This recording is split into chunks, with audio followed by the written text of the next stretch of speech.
did you network yourself when you first came to Alfred? Know some people, and it was interesting. There's a saying that Alfred makes the world small. So had met the people on the search committee. Then they had an on-campus interview, and for my former school, University of Rochester, they have a program in Switzerland. So was teaching for them in Switzerland. The plane was late.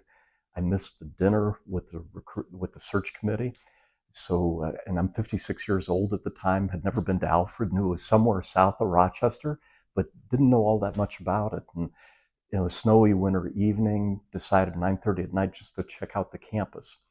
And the first thing I noticed was none of the academic buildings were locked. In my former place, everything locked electronically at 6 p.m. And we even had a case there where a donor had given us this fabulous Oriental rug that was in the entrance to the dean's office. And I don't know how they did it, but somebody walked off in the middle of the afternoon with the Oriental rug. And the funny thing was that the next morning, none of the men that came to the office noticed the rug was gone. The first woman that showed up, where's the rug? So that's the first thing I noticed at Alfred, just much more open. And then went to Harder Hall, and it was amazing how late at night students were working on creative projects. At my former place, if there's a 56-year-old guy walking around in a trench coat in the middle of winter, they'd be calling the cops. There's this weird dude walking around.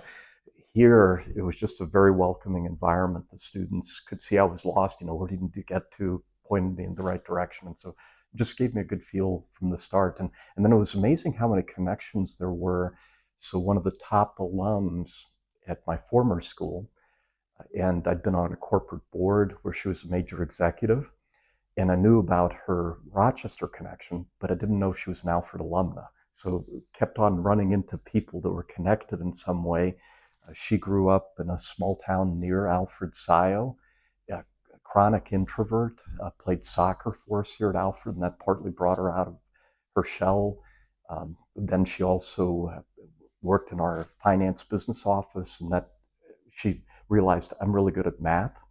And so she ended up becoming head of mergers and acquisitions for Constellation Brands, multi-billion-dollar company headquartered in Victor, New York. And I didn't know about her Alfred connection, but ran into a bunch of other people like Susan that similarly had Alfred ties, and the networks kept expanding from there.